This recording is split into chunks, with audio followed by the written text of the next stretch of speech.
என்னடா இது இப்படி பாகவதத்தை சுத்தமாக மறந்துட்டோமே. ஏன்னா பாகவதத்தில் இருக்கிற சௌக்கியம் அடியன் ரொம்ப பிடிச்சது. ஆரம்பத்துலலாம் முதல் பாகவதம் தெரியாத போது ராமாயணம் தான் பெருசாக இருந்தது. அப்படியே பாகவதம் தெரிஞ்ச போது கூட ராமாயணத்தில் தான் மூழ்கி இருந்தேன். இருந்தாலும் இந்த பாகவதத்தில் போய் நீந்திட்ட பிறகு இந்த பாகவதத்தை தவிர வேறு எதுவுமே வேண்டாம் அப்படின்ற அளவுக்கு ஆகிப்போச்சு. ஏன்னா பாகவதத்தில் எப்படின்னா இப்போது அது சொல்லுவாங்க இல்லையா, அது எப்படி சொல்கிறது, பாகவதம் ஒரு அந்தரங்கம், ஒரு அந்தரங்கமான ஒரு இன்பத்தை கொடுக்கக்கூடியது. ஆமாம், இந்த சௌக்கியமானது வேறு எதுவுமே கிடையாது. அப்படியே தொடச்சி எடுத்துடும். நம்ம மனசில் இருக்கிற கல்மஷம் எல்லாத்தையுமே தொடச்சி எடுத்துடும். ஃப்ரெஷ்ஷாக்கிடும் நம்ம மனசை. நம்மளுக்கு குதூகலம் வேணுமா, உடனே மனசு ஃப்ரெஷ் ஆகிடணுமா, யாரை பற்றியும் குறை இருக்காது. என்ன தெரியுமா தோணும், நீயே குறையுள்ளவன், நீ யார் மற்றவங்களுடைய குறையை பார்க்குறதுக்கு அப்படின்னு சொல்ல பாகவதம். ஆனால் ராமாயணம் ரைட்னஸ், தர்மத்தில் ஸ்டடியாக இருக்கணும், உறுதியாக இருக்கணும், இப்படிலாம் தர்மத்தை ஸ்ட்ரிக்டாக ஃபாலோ பண்ணணும் அப்படின்னு ஒரு கருணையை அதிகமாக மையமாக கொண்டது. அதே சமயத்தில் கட்டளை அந்த தர்மத்தில் ஸ்திரமாக நிற்க வைப்பது ராமாயணம். ஆனால் பாகவதம் அப்படி கிடையாது. நீ எப்படின்னா இருந்துக்கும், அதை பற்றி கவலை. அது இருந்துக்கிறதுக்குன்னா என்னிடத்துல பக்தி பண்ணு, எல்லாம் மாயை, புரியுதா, அதை தெரிஞ்சுக்கும். எப்படின்னா இருந்தால் எப்படின்னா இருக்கிறதுக்கு பர்மிஷன் கொடுக்குறதுன்னு அர்த்தம் இல்லை. எப்படி இருந்தாலும் நீ என்னிடத்துல வரலாம். ராமாயணம் அப்படி கிடையாது. இப்படி தான் இருக்கணும், இந்த தர்மத்தெல்லாம் கடைப்பிடிக்கணும் அப்படின்னு ஸ்ட்ராங்காக. ஏன்னா ராமர் பார்த்தம்போது நம்மளுக்கு வெக்கமாக இருக்கும். ராமர் பார்த்தா இவ்வளோ அன்புள்ளவராக இருக்கார். நாம் என்னென்ன படத்துக்காக அண்ணன் தம்பிகள் அடிச்சுக்கிறாங்க. ஆனால் ராமாயணத்தில் பார்த்தா எப்படி விட்டு கொடுக்குறாங்க அப்படின்னு நினைக்கும்போது நமக்கு ராமரை பார்த்தா வெட்கமாக இருக்கும். என்னடா அது, இவருடைய ராமத்தை சொல்கிறதுக்கு கூட நம்ம தகுதி இல்லையே, இவருடைய கதையை படிக்கிறதுக்கு கூட நம்ம தகுதி இல்லையே அப்படின்னு ஒரு எண்ணம் உண்டாகும். ஆனால் பாகவதத்தில் படிக்கும்போது என்ன சொல்லியிருந்தா, ஏமானவா பாவ கிருதஸ்து சர்வதா சதா துராச்சார ரதா விமார்கா குரோதாக்னி தக்தா குடிலாஷ்ட காமினஹா சப்தாக யஜ்ஞேன கலோ புனந்திதே. ஆஹா, அருமையான ஸ்லோகம். பாபத்தே செய்து கொண்டிருக்கிற மனிதன் கூட நீ சப்தாக யஜ்ஞத்தில் கலந்துக்கலாம். இதுதான் பாகவதம். அப்படி எப்படி இருக்கு, பரவாயில்ல, நம்ம ஃப்ரீயாக இருக்கலாம் மனசு. இல்லை இப்படிலாம் இருக்கணும் அப்படிலாம் இருக்கணும் அப்படின்னு ரொம்ப கண்டிஷன் போகிறது தான் ராமாயணமும் வசதி தான். அப்படியேப்பட்ட பதித்த பாவன சீதாராம், நம்ம பதிவரெலாம் போனவங்களே ராமாயணம் கரையேற்றக்கூடியது தான். ஆனால் ஒரு பயம் இருக்குது ராமாயணத்தில். ஏன்னா மரியாதை கலந்த பக்தி. ஆமாம், அங்கே சௌலபியமாக ஒன்று ராமரிடத்தில் பழகிட முடியாது. ராமர் பார்ப்பார். ஆமாம், எல்லாருக்கும் அரவணைக்கிறது தான். அகல்யை பாவம் செய்த அகல்யை கூட தன்னுடைய தோழியினால் பவித்திரமாகனவர் தான். இருந்தாலும் அதுக்காக நம்ம பாவம் பண்ணிட்டு போகலான்னு அர்த்தம் இல்லை. பாவம் செய்யக்கூடாது. ஏன்னா ராமரை பாரு எப்படி சுத்தமாக இருக்கிறாரு அப்படின்னு அவருடைய குணங்களை படிக்கும்போது நம்மளுக்கு இந்த குணங்கள்லாம் என்றைக்கு சம்பாதிக்கிறது, என்றைக்கு ராமரத்தில் இருக்கிறது, அது நம்மளுக்கு மனசே கருத்தமாக இருக்குது. இவர் பார்த்தா அப்பா மகா பரிசுத்தமான ஆஞ்சநேய சுவாமி, அவரை மாதிரி பிரம்மச்சரியம் யாரும் இல்லை, அவரை மாதிரி பரிசுத்தமானவர் யாரும் இல்லை. சீதையை பார்த்தா பரிசுத்தமானவங்க, லக்ஷ்மணன் எல்லாம் அந்த பகவான் ராமனுடைய பக்தரெல்லாம் பார்த்தா ரொம்ப ஹை லெவல்.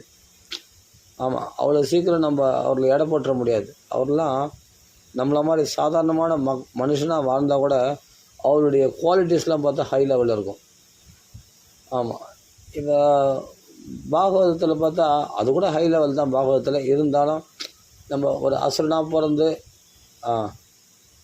பிரகலாதன் சொல்கிறான், சண்டாளனாக இருந்தால் கூட பரவாயில்ல, பகவான் நாமா சொல்கிறோன்னா வசதி அப்படின்னு சொல்லும்போது எப்படி இருக்குது. அப்போ நம்மளாம் கூட போகலான்ற ஒரு தைரியம் பாகவதத்துக்கு தான் வருது. அப்போது அஜாமலனுக்கும் மோட்சம் கொடுத்தார், துந்துகாரியெல்லாம் கூட மோட்சம் கொடுத்தார் அப்படின்னும்பொழுது பரவாயில்ல, நாமும் கூட பகவானத்தில் போகலாம் அப்படின்ற ஒரு தைரியம் கிடைக்குது இல்லையா. இது ராமாயணத்துலேயும் அது மாதிரி இருக்காங்க. அகல்யை போன்றல இருந்தாலும் வால்மீகி போன்றவெல்லாம் இருக்காங்க. இருந்தாலும் அது ஸ்பஷ்டமாக இல்லை, அது ஒரு சின்ன கதையாக இருக்குது. அஜாமல உபாக்கியானம் பிரசித்தமாக இருக்குது பாகவதத்தில் பார்த்தா. இது மாதிரி நம்மளுக்கு என்ன தான் சொல்லு, இந்த பாகவதத்தில் இந்த திருடனை பற்றி படிக்கிறது, இந்த கள்ளனை பற்றி படிக்கிறது தான் ஒரு சௌக்கியமாக இருக்குது. ஆமாம், அவனுடைய திருட்டுத்தனம் தான் ரொம்ப எல்லாருக்கும் பிடிச்சிருக்கு. ராமருடைய தர்ம குணங்கள் பிடிச்சிருக்கு, நல்லா இருக்குது. ஆனாலும் இந்த கள்ளனை பார்க்காம இருக்க முடியல. இவனை பற்றி பேசாமல் இருந்தாவே என்னவோ ஒரு ஒன்று குறையுது. அது ஃபுல்ஃபில் ஆகிறது கிருஷ்ணனை பற்றி பேசினா தான். அது என்னவோ நீண்ட நாளாக இந்த கிருஷ்ணனை விட்டு பிரிஞ்சு ரொம்ப கஷ்டப்பட்டேன், துன்பங்களை தான் அனுபவித்தேன். நான் ராமாயணம் வசதி தான், அதை சொல்ல வரல. கலியானவன் நம்மளை படாத பாடுபடுத்திட்டான். ஆமாம், நல்லவங்களெல்லாம் பகைக்க வச்சிட்டான் களி. அதுமாதிரி களிக்க மனசு கெடுத்துட்டான். ஆனாலும் நம்ம விடலைன்னா அது ஏன் சாமர்த்தியம் இல்லை, ராமருடைய அனுக்கிரகத்தினால விடாமல் அந்த யுத்த காண்டத்தை பூர்த்தி பண்ணும்படி பகவான் பண்ணிட்டான். இன்னையோட இந்த பட்டாபிஷேகம் பூர்த்தியானது, ரொம்ப சந்தோஷம்.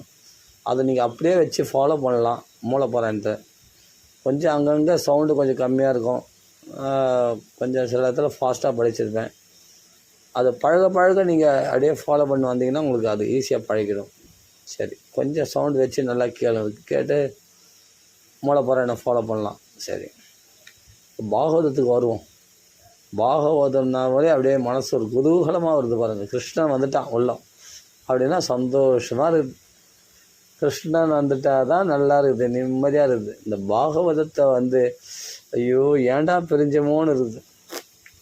இனிமேல் பாகவதம் தான், பாகவதம் பாகவதம் பாகவதம் பாகவதம் பாகவதம். அதுதான் ராமாயணம். நான் குறைச்சலாக சொல்ல மாட்டேன், ராமாயணம் ரொம்ப வசதி. ராமாயணத்துலேயும் பேரானந்தம் இருக்குது, அதுலேயும் குதூகலம் இல்லையா இருக்குது. ஆஞ்சநேய சுவாமியினுடைய வீரதீர பராக்கிரமங்கள்லாம் சுந்தரகாண்டத்தில் ரொம்ப அருமையாக இருக்குது, அதையும் பேசுவோம். ஆனால் என்ன தான் இருந்தாலும் இந்த கிருஷ்ணனை போய் கிருஷ்ணகிட்ட வந்துட்டால் தான் ஒரு சரியான இடத்துக்கு வந்த மாதிரி இருக்குது. அவ்வளோ சந்தோஷமாக இருக்குது. கிருஷ்ணனை போய் சீண்டி விடணும், கிருஷ்ணனை போய் அவனை தூங்க விடக்கூடாது அவனை. ஆமாம், கள்ளன் கபட மனுஷா. அவனை பற்றி பேசலைன்னா என்னவோ ஒரு வறண்ட வாழ்க்கை வந்த மாதிரி. அவனை பற்றி பேசினா எல்லா நிம்மதியும் வந்துடும், சந்தோஷம் வந்துடும், நமக்கு அனுபவிக்கலாம். அதே பாகவதத்தில் நான் அப்படி தாங்க தலைச்சின்னு இருந்தேன். இந்த பாகவதத்திலே தலைச்சின்னு இருந்தேன். ஸ்லோகமாக படிக்கணுங்க, அனுபவமாக இருக்கும் பாகவதம். ஸ்லோகம் பார்த்து எல்லாமே நல்லாயிருக்கும். அந்த ஸ்லோகத்தில் ஒவ்வொரு ஸ்லோகத்துலேயும் என்னத்தையும் ஒரு ஜீவன் இருக்காது. அது சுவானுபவமாக இருக்கும் அது ஸ்லோகங்கள்லாம். சரி, நம்ம ஏன்னா நீண்ட நாள் பிரிவா, அதனால் கொஞ்சம் நேரம் நான் டைம் எடுத்துட்டு நான் பேசிட்டேன். இப்போ ராமாயணம் படித்து பற்றி சொன்னோம், பாகவதத்துடைய பெருமையை சொல்கிறோம். இருந்தாலும் பாகவதத்தை கொஞ்சம் அனுபவிக்கலாம்.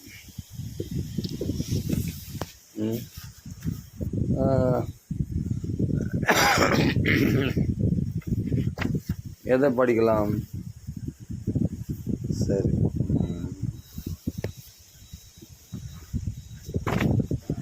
அதாவது தர்மபுத்திரர் பிரஜைகளுக்கு துரோகம் பண்ணதாக நினைத்து வருத்தப்படுகிறார். பாரத போர் யுத்தம் முடிந்த பிறகு தனக்குள்ள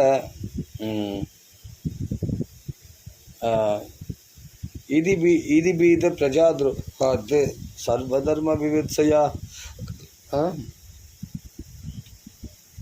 அதனால் பிரஜைகளுக்கு துரோகம் பண்ணிட்டோமே அப்படின்னு அவருக்குள்ள. ஏன்னா துரியோதனன் 13 வருஷம் ராஜ்யத்தை துரியோதனன் ஆண்டு இருந்தால் கூட நல்லா தான் நடந்தது, மக்கள் நல்லா தான் இருந்தாங்க. இருந்தாலும் தர்மபுத்திரர் யுத்தம் பண்ணி மக்களுக்கு நம்ம துரோகம் பண்ணிட்டோமா, எவ்வளோ பேர் விதவிகள் ஆனார்கள், குழந்தைகள் அப்பா இழந்தவர்கள் ஆனார்கள் இந்த போர்க்களத்தில்.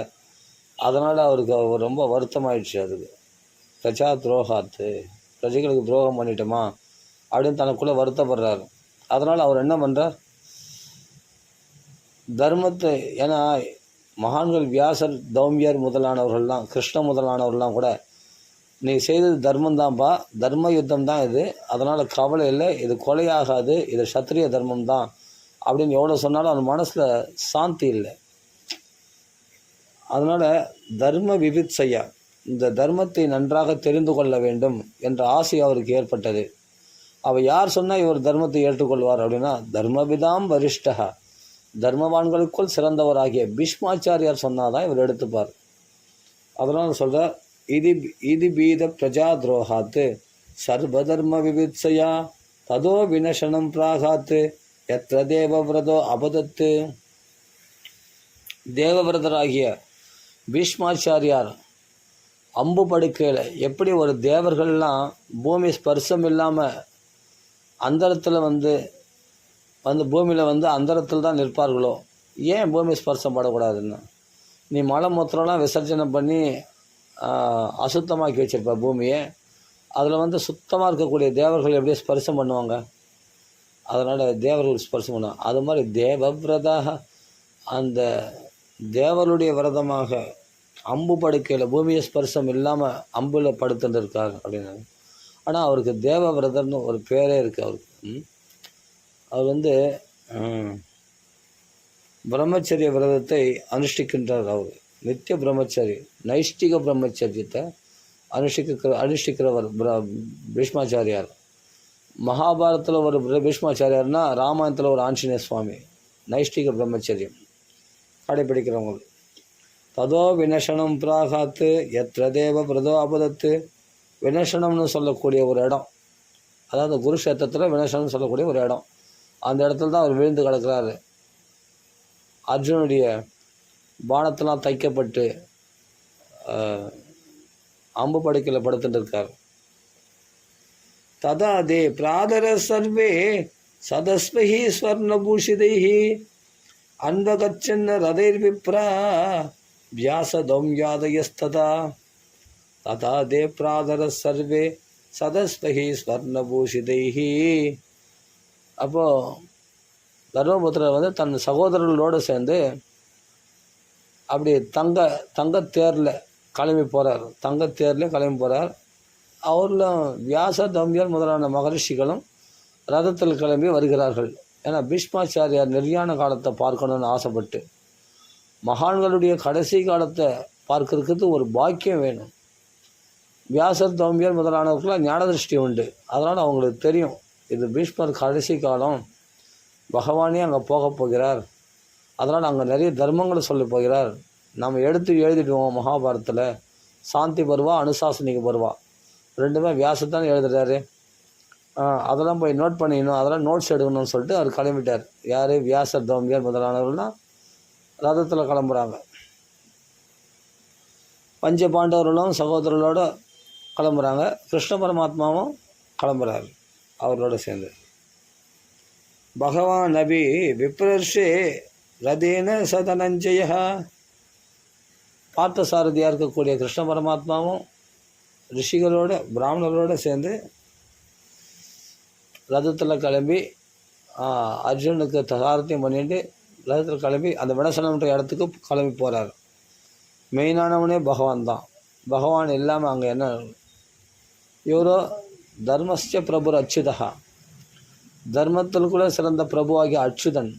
அவரோ தர்மவிதாம் வரிஷ்டா, தர்மவான்களுக்குள்ள சிறந்தவர் பீஷ்மாச்சாரியார்.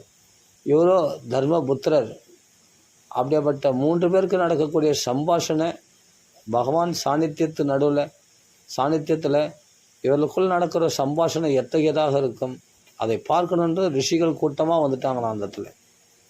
அப்படி சொல்கிறாங்க.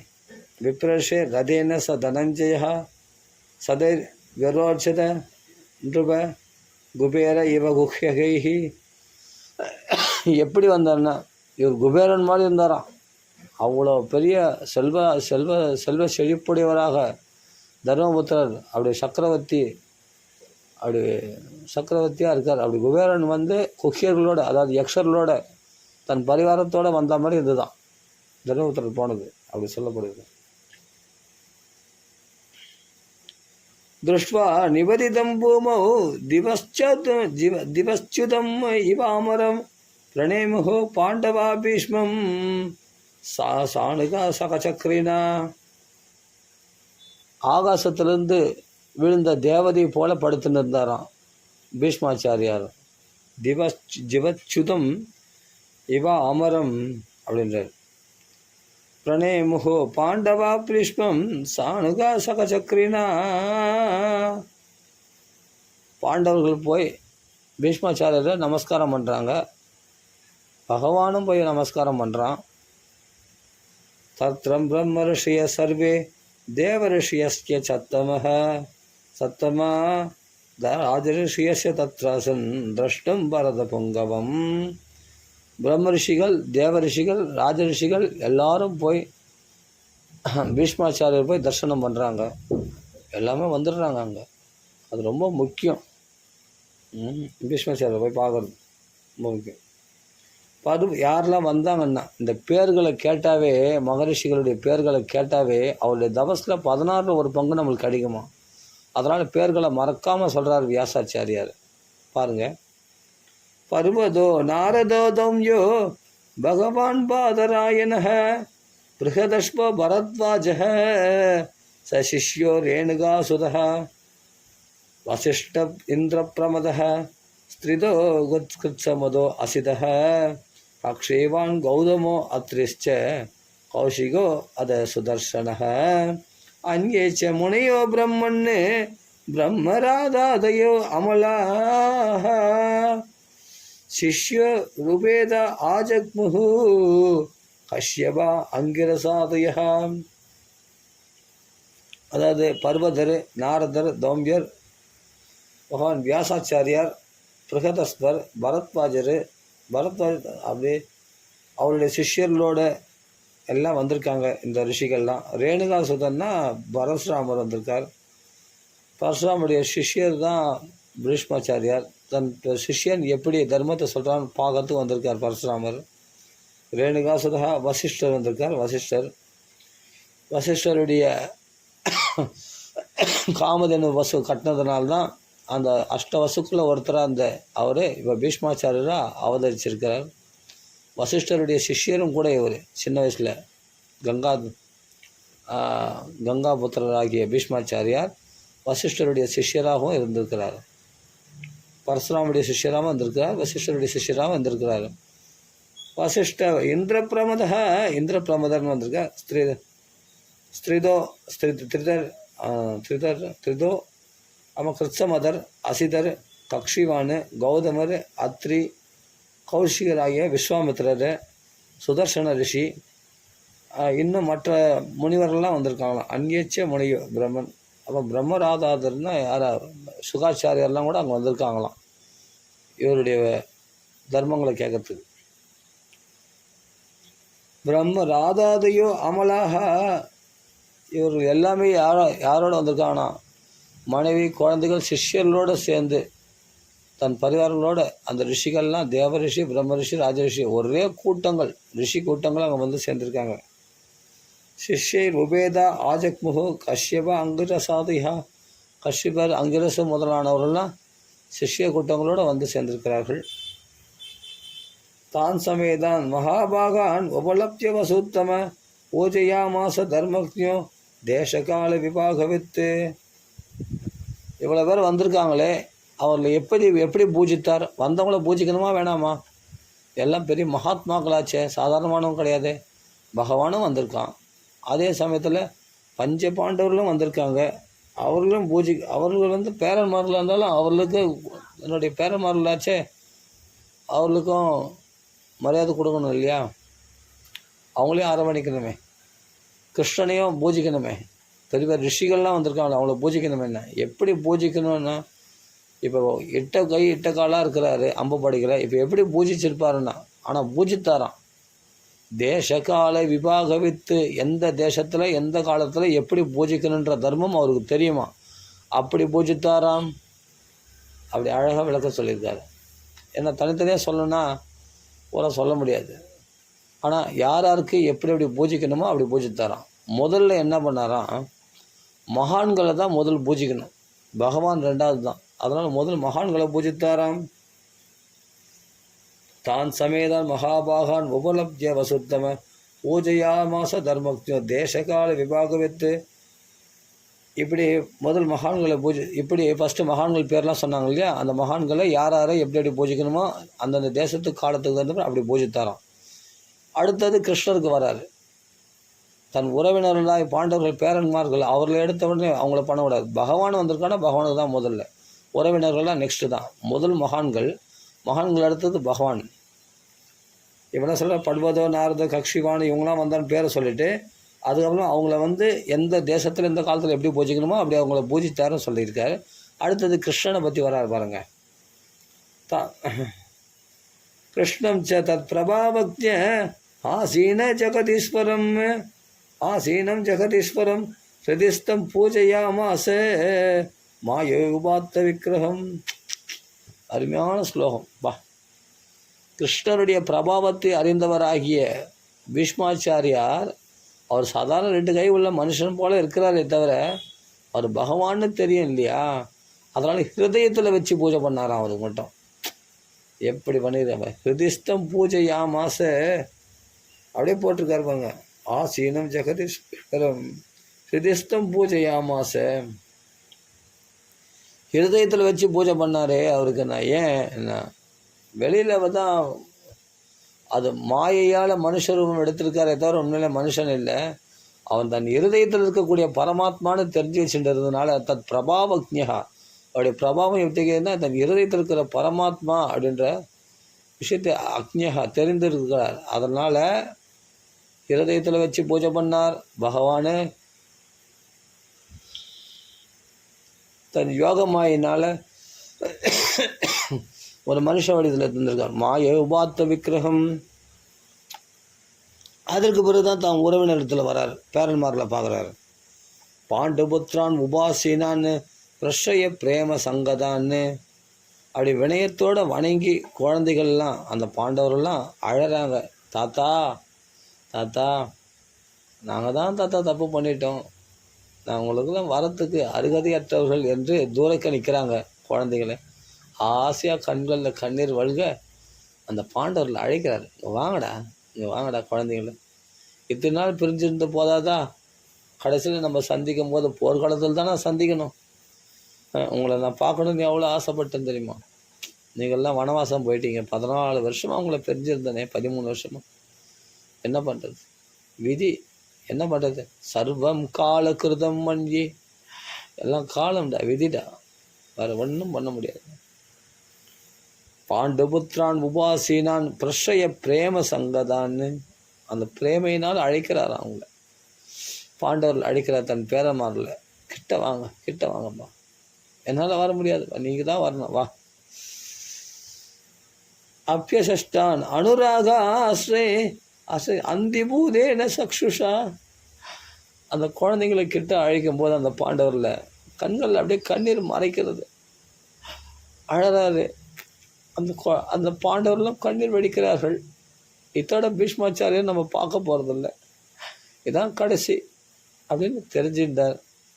அவரும் பார்த்தார், தன் பேரமாரில் விட்டு போகணுமே, கொஞ்ச நாள் இவங்களோட வாழ்ந்துன்னு ஒரு ஆசையாக இருந்தது. ஆனால் அந்த துரியோதனனுடைய போட்ட உப்புனால் இவர்களிடத்துல ஒரு சந்தோஷமாக வாழ முடியலையேன்னு ஒரு வருத்தத்தோடவே கூப்பிட்றாரு அவங்கள. அதான் சொல்கிறார், அப்பியாசஷ்ட அனுராகாந்தைர். அனுராகாஸ்ரேன்னு அனுராகம், அந்த குழந்தைங்க மேலே உள்ள ஆசை, பாசம். ஏன்னா நல்ல குழந்தைங்கள பார்த்தா அந்த குழந்தைங்களோட கொஞ்ச நாள் வாழுமா, அதுக்காகவாது இந்த உயிர் தக்கியிருக்குமா அந்த உடம்புல அப்படின்னு ஆசைப்படுவோம் இல்லையா. அந்த குழந்தைங்கள விட்டு போகிறோமேன்னு போது தர்மபுத்திர ராஜ்யத்தாக இருந்தால் என்னால் பார்க்க முடியாமல் போயிட்டேன், அந்த வருத்தம் தான் அவருக்கு. ஏன்னா இப்போ துரியோதனெலாம் போயிட்டான், தர்மபுத்திர ராஜ்யத்தால் வராது, அதை கண்கொள்ளா காட்சியாக பார்க்கணுன்னு அவர் ஆசைப்பட்டிருந்தார். அது முடியல. ஆனால் ரொம்ப நாள் பிரிஞ்சிருந்தமேன்னு சொல்லிட்டு அவரில் பார்த்த உடனே எவ்வளோ கஷ்டப்பட்டீங்க இந்த குழந்தைங்க. இந்த குழந்தைங்க கொஞ்சம் நெஞ்சம் கஷ்டமாக பட்டுது. இந்த தர்தராஷ்டிரம் படுவா இது மாதிரி இவரில் சித்திரவதை பண்ணாங்களே அப்படின்னு அந்த பேரன்மார்கள் எங்களை வரத்துக்கு தயங்கணுமா அப்படின்னு சொல்லி அழைக்கிறார் அவர். அந்திபூதேன சக்ஷுஷா, கஞ்சாடினால் அழைக்கிறார். கண்ணில் அப்படியே கண்ணீர் கண்ணீர் அப்படியே கண்களில் மறைக்கிறது, குழந்தைகளை பார்க்க முடியாமல். அப்போ தான் சொல்கிறார், அஹோ கஷ்டம் அஹோ அந்நியாயம் யஜ்ஜூயம் தர்மனந்தனா. ஐயோ அஹோன்றது ஐயோ, எவ்வளோ கஷ்டப்பட்டுட்டீங்க நீங்கள், எவ்வளோ அநியாயம்டா, எவ்வளோ அநியாயத்தை அனுபவிச்சிங்க நீங்கள், கொஞ்சம் நெஞ்சம் கஷ்டமாக பட்டீங்க நீங்கள். அஹோ கஷ்டம் அஹோ அந்நியாயம் யஜ்ஜூயம் தர்மனந்தனஹா. தர்மத்தில் ரமிப்பவர்கள் நீங்கள், அதர்மன்னா என்னன்னு தெரியாது அப்படியேப்பட்ட பஞ்ச ஆண்டவர்கள் நீங்கள். ஆனால் உங்களுக்கு ஏற்பட்ட கஷ்டம் யாருக்கும் வரக்கூடாதுப்பா உலகத்தில். அவ்வளோ கஷ்டப்பட்டீங்க நீங்கள். அஹோ கஷ்டம் அஹோ அந்நியாயம் யஜ்ஜூயம் தர்மனந்தனாக ஜீவிதம் நார்ஹத கிருஷ்டம் விப்ர தர்ம அச்சுதாஸ்ரயாக. இதில் ஒன்று ஆசிரிச்சிருந்தாலே சகல க்ஷேமங்களும் உண்டாகும். பிராமணரில் ஒருத்த அண்டியிருந்தானா, பிராமணனை தெய்வமாக கொண்டவரெல்லாம் பிரம்மண்யன் ஆகிய பலி சக்கரவர்த்திலாம் செல்வ செழிப்போடு வாழ்ந்தான்.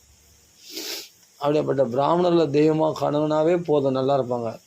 தர்மத்தை ஒருத்தன் கடைப்பிடிக்கிறான்னா அவன் நல்லா இருக்கணும். நியாயமாக பார்த்தா அதர்மத்தை கடைப்பிடிக்கிறான் தான் கஷ்டப்படணும், தர்மத்தை கடைப்பிடிக்கிறேன் கஷ்டப்படணும். ஆனால் இந்த பாண்டவர்கள் அச்சுதாசிரியாக லக்ஷ்மி மணாலனை ஆசிரியத்தவன் பொருளுக்கு கஷ்டப்படணுமா? கஷ்டப்பட வேண்டியதில்லை. அப்போது விப்ரே தர்ம அச்சுத ஆசிரியாக மூன்றையும் ஆசிரியத்தவர்கள் பாண்டவர்கள். ஆனால் நீங்கள் கஷ்டப்பட்டீங்களே, அப்போ நடந்தது அஹோ அந்நியாயம். அப்போ உங்களுக்கு வந்தது கஷ்டமானது அநியாயமானது தானே.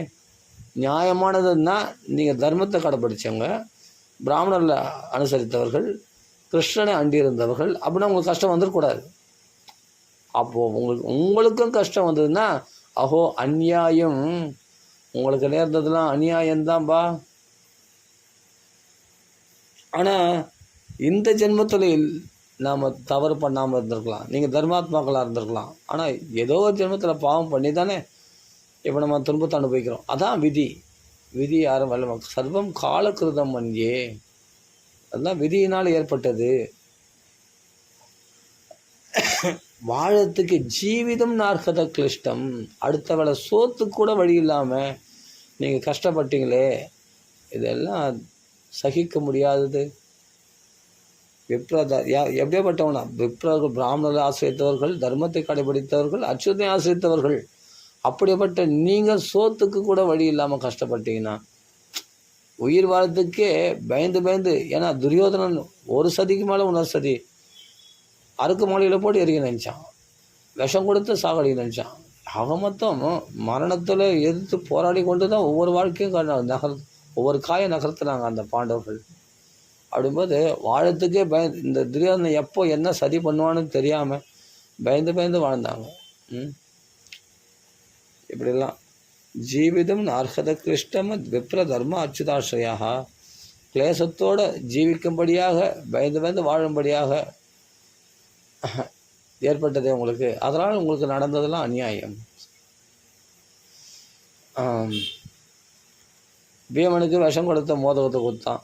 இனிமேல் நாம் எந்த பொருள் கொடுப்பான், எப்படி சாகடிப்பான்னு யாருக்கு தெரியும்?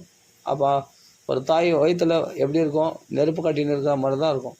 அவனோட விளையாடுறான்னும் போதே என் குழந்தைங்க இவங்கலேருந்து எப்படி கபடமாக சாகடிப்பானோ சகுனி பேச்சு கேட்டுண்டு அப்படின்னு பயந்து தான் இருந்தா. அதனால் ஜீவிக்கிறதுக்கே கஷ்டப்பட்டீங்க நீங்கள். ஜீவிதம் நார்ஹத கிளிஷ்டம் விப்ர தர்ம அச்சுதாஸ்ரயாக சம்ஸ்திதே அதிரதே பாண்டு புத்ரா பால பிரஜாவதுகும். பாண்டு மகாராஜன் செத்துட்ட பிறகு உங்கள் குழந்தைகளாக 5 பேரை வச்சுன்னு குந்தி தேவி பட்டா பாரு கஷ்டம், கொஞ்சம் நெஞ்சம் கஷ்டமாக பட்டா. இந்த பாய் வாழவா விட்டான், யாரையும் வாழ விட மாட்டான். திருதராஷ்டிரனும் துரியோதனனும் சேர்ந்து அப்பா பச்சை மிளகா பார்க்குற மாதிரி தான் பிள்ளைய கண்ணில் கண்ணை போல் பார்க்குறான். தம்பி பிள்ளைங்களை பார்த்தா பச்சை மிளகா மாதிரி பார்க்குறான். என்ன பண்ணுறது? ஏன்னா சொத்துக்கு வந்துட்டாங்களே, நம்ம பதவி பறி போயிடுமோன்னு பயந்துன்னு இருக்கிறான் திருதராஷ்டிரன். அப்படி பண்ணான். யுஷ்மத் கிருதே பகுன் கிளேசான்னு பிராப்தா தோகவதி முகு. உங்கள் நிமித்தமாக உங்கள் தாயான குந்தி தேவி எவ்வளோ கஷ்டப்பட்டு கொஞ்சம் கஷ்டப்படுமா, அடிக்கடி துன்பங்களை அனுபவிச்சாலே. சர்வம் காலகிருதம் மன்யே. அதனால் யுஷ்மத்கிருதே பகுன் கிளேசான்னு பலவிதமான துன்பங்களை அனுபவித்தாள் தாய் குந்தி தேவி. அந்த அம்மா, உங்கள் அம்மாவை என்றைக்குமே கைவிட்டுறாதீங்கப்பா, உங்கள் அம்மாவை என்றைக்கும் மறக்காதீங்க. அவள் செய்த தியாகம் யாருமே செய்திருக்க மாட்டாங்க. சரிதா? உங்கள் நிமித்தமாக அதிகமான கஷ்டங்கள் அனுபவிச்சாகும். அதனால் குந்தி அம்மாவை பத்திரமா பார்த்துக்கணும். ஏன்னா பெரியவர் இல்லையா, இவருக்கு தெரியும். குந்தி தன் நாட்டு பெண்ணாச்சே, அவள் எவ்வளோ கஷ்டப்பட்டான்னு பீஷ்மருக்கு தெரியும். பாண்டவர்களுக்கெல்லாம் குழந்தைங்க, அவங்களுக்கு அந்தளவுக்கு தெரியாது, பீஷ்மருக்கு தெரியும். ஆனால் உடனே சொல்கிறாரு, இதுக்கு காரணம் துரியோதனன் என்றோ திருதராஷ்டிரன் என்றோ சகுனி என்றோ நினைக்காதீர்கள். சர்வம் காலகிருதம் மன்யே. அதான்பா விதி, அதுதான் விதி. அதை ஒன்றுமே பண்ண முடியலையே. அதான் சொல்கிறேனே, யார் இடத்துல எப்படி பழகணும்னு நம்மளுக்கு என்ன தெரியும்? நமக்கு என்ன தெரியும்? அடுத்த நிமிஷம் என்ன நடக்கும் போது தெரியுமா? தெரியாது. யார் நம்மளுக்கு உறவாடுவாங்க, யார் நம்ம முதுகில் குத்துவாங்க, யார் நம்மளுக்கு பகையாவாங்க, எதுவுமே தெரியாது. எதுவும் நடக்கலாம் இந்த உலகத்தில். அவ்வளவும் என்ன கால சுழற்சி. நல்லா பளிச்சுன்னு வெயில் காயிற பகலை உண்டாக்குறது இந்த காலம்தான். கும்மிருட்டாக உண்டாக்குற இரவையும் உண்டாக்குறது இந்த காலம்தான். அதனால் நல்ல பழகிறவர்கள் கூட திடீர்னு விரோதிகளாக மாற வாய்ப்பு உண்டு. அது அவ்வளவும் காலம். இந்த காலத்துக்கு இந்த காலம்தான் விதின்னு சொல்கிறோம். அது மட்டும் எந்த சமயத்தில் எப்படி புரட்டி போட்டுறது தெரியாது. அதனால் எதையுமே நம்ப முடியாது. சர்வம் காலகிருதம் மன்யே. அதனால் நீ துரியோதனையை குறை சொல்லாத, சகுனியை குறை சொல்லாத, யாரையும் குறை சொல்லாத. இவரெல்லாம் காரணம் கிடையாது, எல்லாம் காலம் தான் காரணம். அதனால் உனக்கு பிரியமில்லாத விஷயம் நடக்குதுன்னா சர்வம் காலகிருதம் மன்யே பவதம் செய்ய தப்பிரியம் சபாலோ எத்வசே லோகோ வாயோரிவ கணாபலி. ஏன் இந்த விதியை ஜெயிக்க முடியாதா? ஏன் தாத்தா எல்லாம் காலம் சொல்கிறீங்களே தாத்தா? இந்த காலத்தை ஜெயிச்சான்னா தாத்தா, இந்த காலத்தை வேறு வழி இல்லையா புரட்டி போகிறதுக்கு? அப்பா நீ இல்லைப்பா, நம்மளாம் சாதாரண மனுஷால், தேவர்களாலேயே முடியலப்பா. அடிக்கடி அசுரலால் பீடிக்கப்படுகிறார்கள். 33 கோடி தேவர்களாலே முடியல. காற்று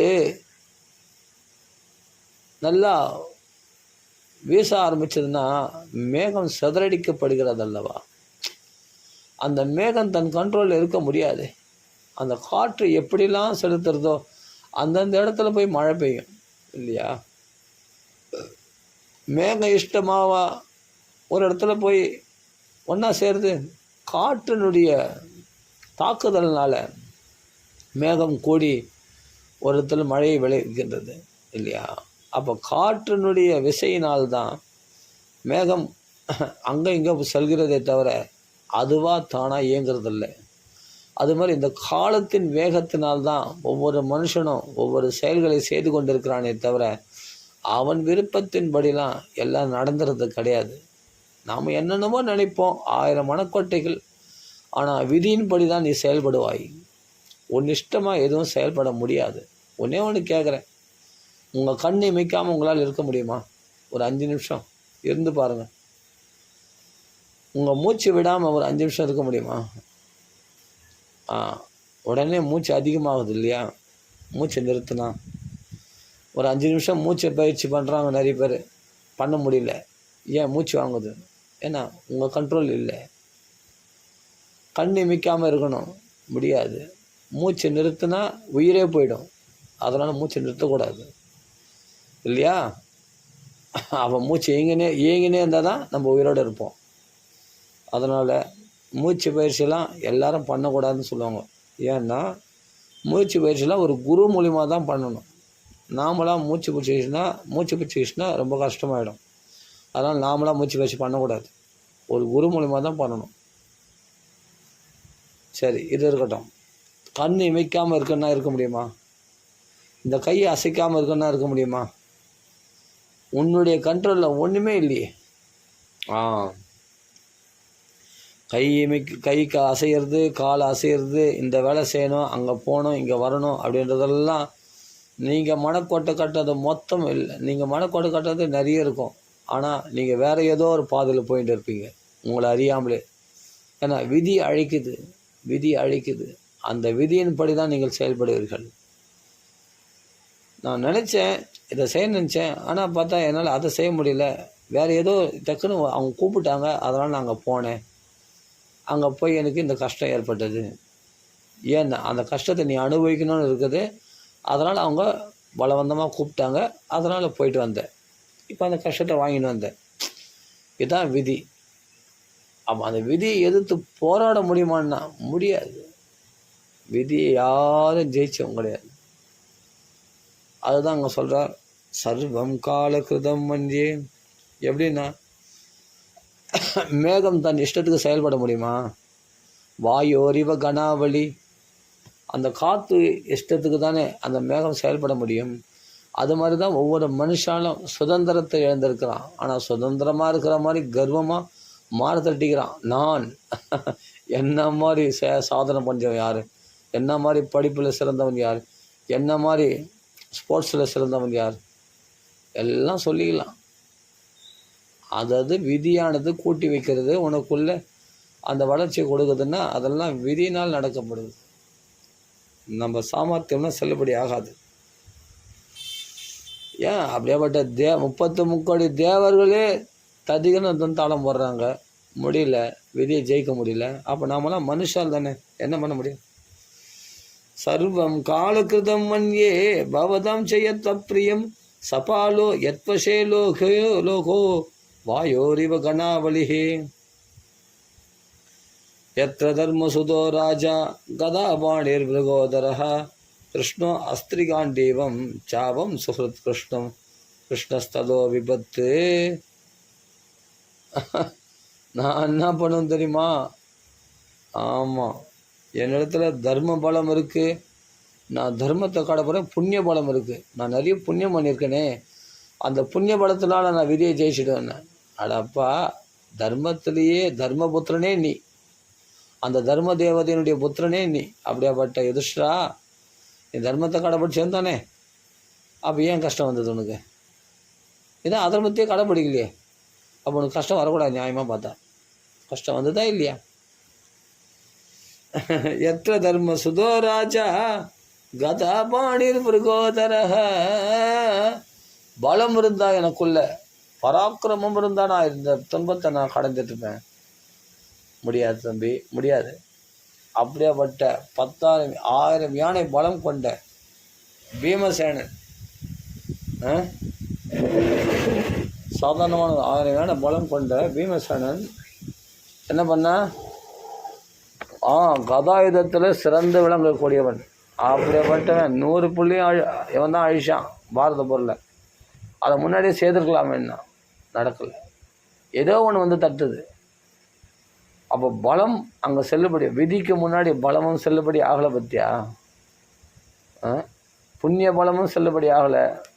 என்ன ஆயுத பலமும் தன் உடல் பலமும் செல்லுபடி ஆகலை. காண்டீவோ அர்ஜுனக அப்படியாப்பட்ட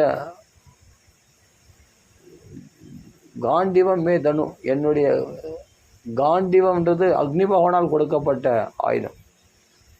அப்படியாப்பட்ட காண்டீவம் என்ற வில்லையே ஆயுதமாக கொண்ட அர்ஜுனாலோ கூட இந்த விதியை எதிர்க்க முடியலையே, இந்த விதியை ஜெயிக்க முடியலையே.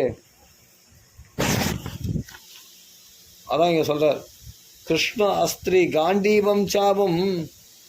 அதுக்கு மேலே பாருங்கள், இப்போது புண்ணிய பலம், ஆள் பலம், உடல் பலம், ஆயுத பலம், அடுத்தது உணர்பலம் சொல்ல போகிறார். சுகுரு கிருஷ்ணா ததோ விபத்து. பக்தர்களுக்கு நலனை மட்டுமே விரும்பக்கூடிய சாக்ஷாத் தெய்வ பலம். இப்போ அப்பா, அந்த தெய்வமும் கூட இருந்து விதியே ஜெயிக்க முடியல. பத்தியா? அப்போ நீலாம் நம்மலாம் நினைக்கிறோம், உலகத்தில் நினச்சி பாருங்கள், வாழ்க்கையில் நடக்கிற விஷயங்களை நான் ஜெயிச்சிருவேனா அப்படின்னு தானே போராடின்னு இருக்கிறோம். ஏதோ ஒன்று முயற்சியாவது பண்ணுறோம். ஆமாம், அந்த விதியை ஜெயிக்கிறதுக்கு. எனக்கு கஷ்டம் வந்துச்சுன்னா அந்த கஷ்டத்தை நான் அப்படி போய்கிடுவேன் இது பண்ணேன். நான் சொல்கிறேன், உடனே சொல்கிறேன், தெய்வம் அப்போ வணங்குறது வேஸ்ட்டாக விட இஷ்ட தெய்வம் பகவான் ஒருத்தர் இருக்கிறான், அது வேறு விஷயம். அந்த காலத்தையும் ஜெயிக்கிறதுக்கு காலத்தையே தன் சக்கரமாக ஆயுதமாக கொண்ட பகவான் இருக்கிறான், உண்மைதான். ஆனால் அந்த விதியினுடைய பலத்தை இங்கே சொல்ல வராரு. சுஹ்ரத் கிருஷ்ணா ததோ விபத்து. ஆபத்துன்னு வந்தால் கிருஷ்ணன் கூப்பிட்டா வருவான். கூப்பிட்டா தானே, கூப்பிடணுன்ற புத்தி காலம் கொடுத்தா தானே அந்த விதியானதை உன் புத்தியை பற்றிடுமே. நீ வேறு ஏதாவது நம்புகிற மாதிரி, வேறு ஏதாவது சாதனத்தை அனுஷ்டிக்கிற மாதிரி, நான் உன்னை வேறு ஏதாவது வழி திசை திருப்பி உன் புத்தியை மாற்றிடுமே. அப்போ என்ன பண்ணுவேன்? அப்போ கிருஷ்ணனையா கூப்பிடுவேன்? பணத்தை நல்லா செலவு பண்ணி அந்த பிரச்சனையை சமாளிக்க தான் பார்ப்பேன். அப்போ கிருஷ்ணனை முழுசாக நம்பியிருப்பியா? அந்த நம்புகிற புத்தியை விட உனக்கு பிரச்சனை தீரணுன்ற புத்தி அவசரம் தான் உனக்கு என்ன பண்ணும்? பணத்தை இஷ்டத்துக்கு ஹாஸ்பிட்டல்லையோ வேறு எதுலையோ போய் பணத்தை செலவு பண்ணி எப்படியாவது அந்த பிரச்சனையிலேருந்து வெளிவர பார்ப்பேன். தற்காலிக தேர்வு தான் விரும்புவேன். அப்போ போய் தெய்வத்தை நம்பியிருப்பியா? தெய்வத்தை நம்பினா காப்பாற்றிடும், அந்த காலத்தை ஜெயிச்சு காப்பாற்றிடும். ஆனால் அப்போ தெய்வத்தை நம்புகிற புத்தி வராது அந்த அவசரத்தில். எப்படியாவது விடுபண்டா போதும் அப்படின்னு தான் நம்மளுக்கு ஒரு பிரச்சனை ஆபத்து வந்துச்சுன்னா, ஒரு கஷ்டம் வந்துச்சுன்னா உடனே அதுலேருந்து விடுபடணும் தான் நினைப்பே தவிர அது தற்காலிக தீர்வு தான் விரும்புவே தவிர உடனே நம்மளுக்கு சரியாயிடணும் அப்படின்னு தவிர அப்போ அந்த சமயத்தில் போய் பகவானை நினச்சின்னு உட்காந்துட மாட்டேன்.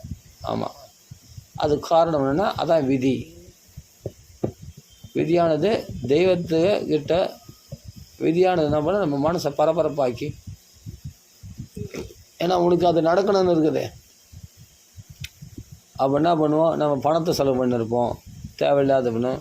கடைசியில் பார்த்தா நாம் நினச்சது நடக்கலைன்னா தலைமையில கை வச்சு உட்காந்துருவோம். அப்போ விதி தான் வேலை செய்கிறது. அந்த விதியை போக்கிட முடியுமானா போக்கிட முடியும். நீ பகவானை சரணாகதி அடைஞ்சிருந்தா. எப்படி திரௌபதி தொழில் வரைக்க சிந்தை பிடிச்சின்னு எழுத்துன்னு வந்தானோ சபையில், ஆனாலும் கோவிந்தான்னு கதனோடனே அந்த விதி அவளை இழுத்துன்னு வரும்படி செய்தது. ஆனால் கோவிந்தானுக்கு ஒரு தெய்வ பலம். பகவான் சரணாகதி அடைஞ்ச உடனே ஆட்டோமேட்டிக்காக அவள் காப்பாற்றப்பட்டாள். அப்போ விதியை அந்த தெய்வமானது ஜெயிச்சிருது பற்றியா? அதுதான். ஆனால் தெய்வம் அப்படியே இருந்தால் அப்படியே அது தெய்வத்தை நீ நம்பலை. ஆனால் தெய்வம் உனக்கு துணையாக இருக்குது, நீ கிருஷ்ணனை தான் வணங்குற. ஆனால் ஆபத்தில் கிருஷ்ணனை கூட மாட்டேன்றியே. ஏம்பா, கஷ்டம்னா தானே பிரச்சனையை சமாளிச்சுக்கிறேன்னு நினச்சா அப்போ தெய்வம் மட்டும் என்ன பண்ணும்? நீ தான் உன் அகங்காரத்தில் உன்னுடைய சாமர்த்தியத்தில் எல்லா பிரச்சனையும் ஜெயிச்சுதுன்னு சொன்னால், உன்னுடைய ஆள்கட்டு பலமோ பண பலமோ புண்ணிய பலம் வேறு ஏதாவது பலத்தை வச்சுன்னு நான் சாதிச்சிட்றேன்னு நினைக்கிறேன். அப்போ பகவானை சரணாகதியும் அடைய மாட்டேன். அப்படின்னா அவனுக்கு எப்படி பிரச்சனை தீரும்? அப்போ காலம்தான் ஜெயிக்கும், அங்கே விதி தான் ஜெயிக்கும். தெய்வ பலம் இருந்தும் பிரயோஜனம் இல்லை. அதுதான் சொன்னால் சுஹ்ரத் கிருஷ்ணோ ததோ விபத்து. கூப்பிட வேண்டிய நேரத்தில் பகவான் காப்பாற்றினான். ஆனால் சமயத்தில் சில விஷயத்துலலாம் தானே கையாளன்னு நினச்சதுனால தான் பிரச்சனை வந்தது. ஏன்? சூதாட்டம் நடந்தது. சூதாட்டத்தில் கூப்பிட்டீங்களா பகவானை? இது சரியா கரெக்டாக சூதாடுறது அப்படின்னு ஒரு வார்த்தை சகுனியை அவன் மாமனை கலந்து ஆலோசித்தானே, நீ கிருஷ்ணனை கூப்பிட்டு விசாரிச்சியா? இது மாதிரி கூப்பிட்றாங்க. ஒரே ஒரு வார்த்தை துவாரிக்கு போய் யாருன்னா அனுப்பி வச்சாது கிருஷ்ணனுக்களை இது மாதிரி சூதாட்டத்தை கூப்பிட்றாங்க, நான் செய்யலாமா செய்யக்கூடாதா அப்படி ஒரு வார்த்தை நீ கிருஷ்ணனை ஆலோசனை பண்ணியிருந்தா இவ்வளோ பெரிய விஷயமே வந்திருக்காது, பாரத போலே நடந்திருக்காது. ஆனால் செய்யணுன்ற புத்தி அங்கே வரல. ஏன்னா பூமி பகவானுடைய சங்கல்பம் திரும்படி தான் காலமும் இயங்குறது. ஆமாம், அந்த கால சுழற்சியானது புத்தியை வேலை செய்ய விடலை, பகவானை நினைக்க விடலை. அப்போ என்னாச்சு?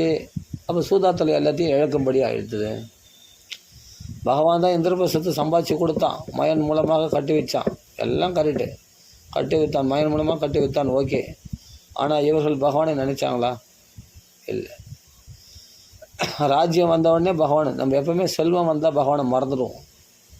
அதனால தான் பகவான் செல்வத்தை கொடுக்கறதில்ல, பிடுங்குறான். அது மாதிரி பாண்டவர்களும் ராஜ்யம் கிடைச்ச உடனே பகவானை மறந்து விட்டார்கள். பகவானை மறந்துட்டாங்கன்னா அந்த செல்வமானது மனசை மூழ்கடிக்கும். சரி சூதாடுறாங்களே, ஒரு விளையாட்டை தானே ஆட கூப்பிட்றாங்க, சரி போய் விளையாடுவோம் சூதாத்தில் அப்படின்னு தர்மபுரத்தில் போய் சூதாடினார். இவனா ஒரு விளையாட்டாக தானே அப்படின்னு நினச்சிட்டு போனால் அது விபரீதமாக முடிந்து விட்டது. அதுதான் எப்படி நம்மளை கவுக்கம் மாயன்னு நம்மளுக்கு தெரியாது. எந்த விதத்துலேயும் மாயானது கவுத்துடும். அதான் விதி வேலை செய்யுது. ஆனால் திரௌபதி திகழும்போது பகவானை கூப்பிட்டா உடனே அவளுக்கு ஆபத் பாந்தவன் பகவான் காப்பாற்றிட்டான். அதுதான் இங்கே சொல்கிறார். எத்திர தர்ம சுதோ ராஜா கதாபாணி மிருகோதரா புண்ணியபலம், உடல் பலம், ஆயுத பலம், தெய்வ பலம், இந்த 4ம் பிரயோஜனப்படல பார் விதிக்கு முன்னாடி. தெய்வ பலம் அப்படியே இருந்தது தான் பிரயோஜனம். நீ பூரண சரணாகதியாக இருந்தால் அந்த பகவான் கூட பகவான் காப்பாற்றிடுவான். ஆனால் அப்படியே இருந்தால் அப்படியே இருக்க வேண்டியது தான், விதி தான் வேலை செய்யும். அதுதான் சொல்கிறது. கிருஷ்ண அஸ்திரோ காண்டீவம் சாபம் சுகிருஷ்ணஸ்ததோ விபத்து நஹ்யஸ்ய கர்ஹ்யசித்ராஜன் புமான் வேத விதித்சிதம் யத் விஜிக்ஞாசையா யுக்தா முக்கியந்தை கவயோபிஹி. யார் இந்த பகவானுடைய என்ன செய்ய விரும்புகிறான்ற அபிப்பிராயத்தை சாதாரண மனுஷனால் தெரிஞ்சிக்க முடியாதான். இந்த காலமே ஏன் அப்படி நடந்தது, பகவான் கூட இருந்து கூட உங்களுக்கு விபத்துக்கள் வந்தது காரணம் என்ன அப்படின்னா பகவானுடைய சங்கல்பத்தின்படி தான் அந்த காலமும் செயல்படுது, விதி வேலை செய்தது.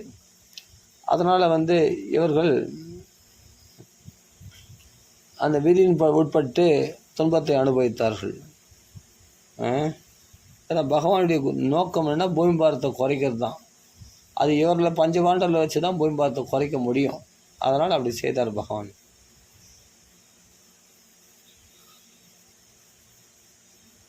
அதனால் யத் விஜிக்ஞாசையா யுக்தாக, எந்த பகவானை பற்றி தெரிஞ்சுக்கணும்னு முயற்சி பண்ணுறாங்களோ அப்படியேப்பட்ட மகா ஞானிகள், ஆமாம் கவையா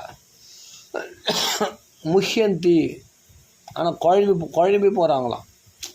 என்னவோ இது ஏன் நடக்குது, எப்படி நடக்குது, எப்படி பண்ணுறதுன்னு எவ்வளோ முயற்சி பண்ணாலும் எவ்வளோ யோசித்தாலும் புரிஞ்சிக்க முடியலையா.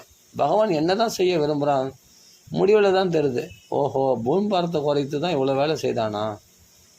அப்போது பகவானை பற்றி தெரிஞ்சுக்கணும்னு முயற்சி பண்ணாவே குழம்பி தான் போகணும்.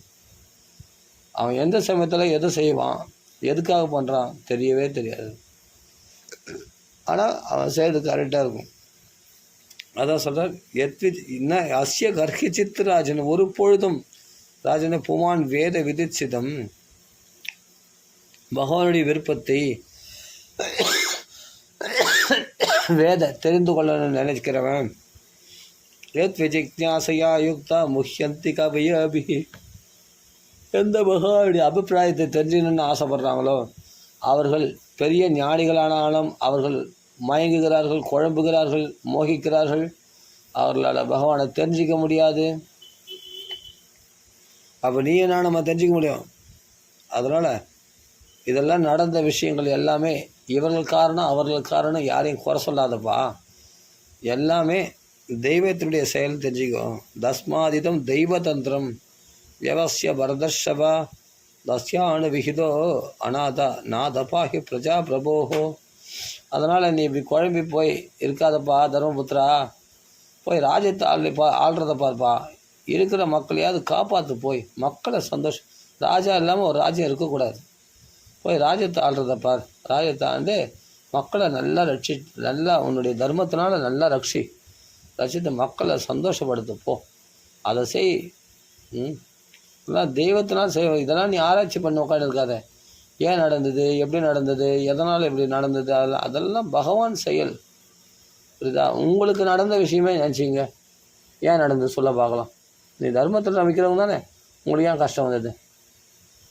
அப்படி இருக்கும்போது இப்போ யுத்தம் நடந்தது ஏன்னு கேட்காத. எல்லாம் பகவானுடைய தெய்வ தந்திரம், பகவானுடைய இஷ்டப்படி தான் நடக்குது.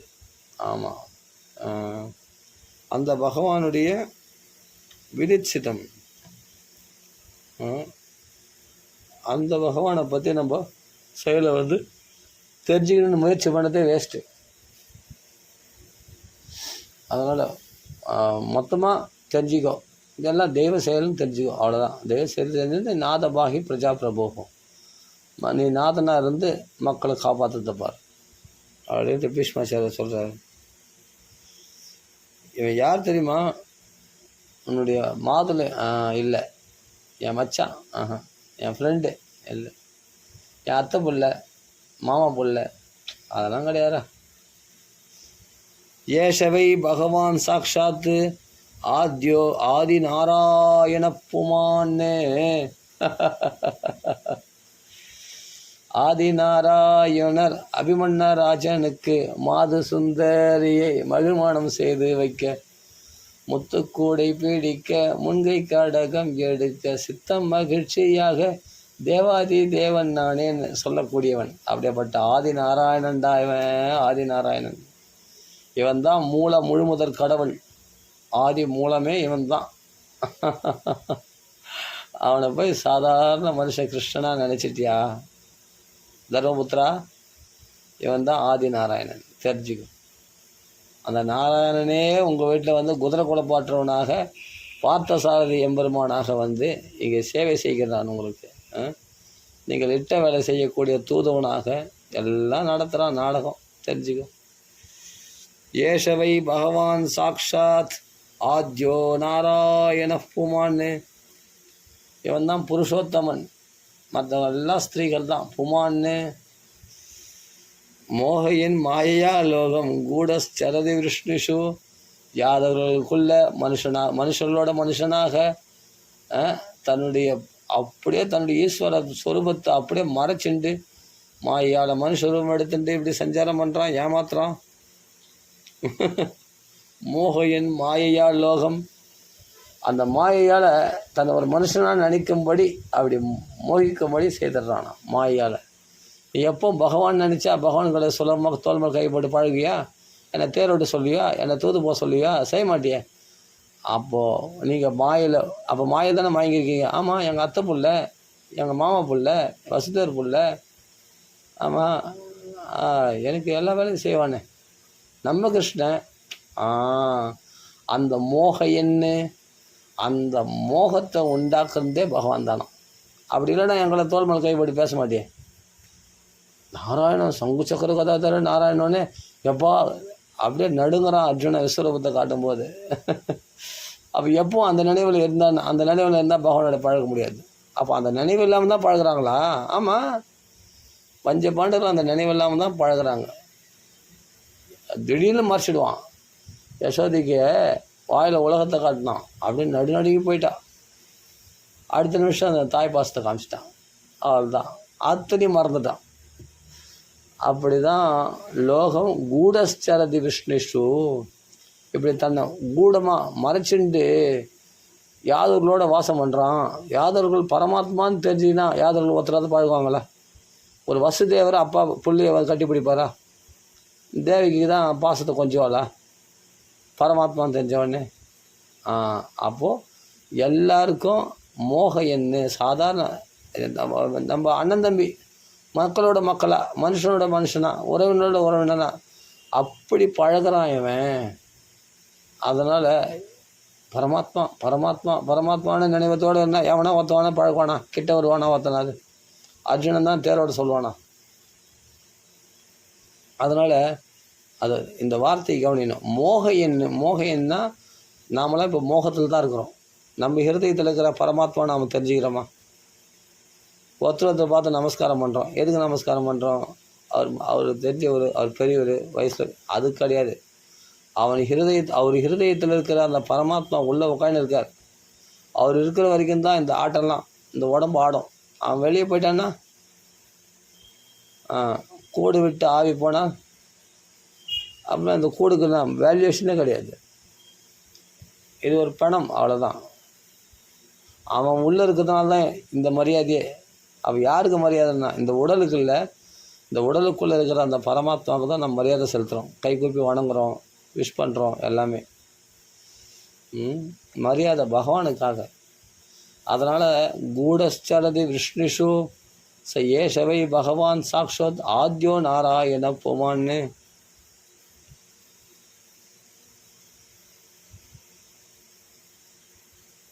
மோக என்ன மாயையா?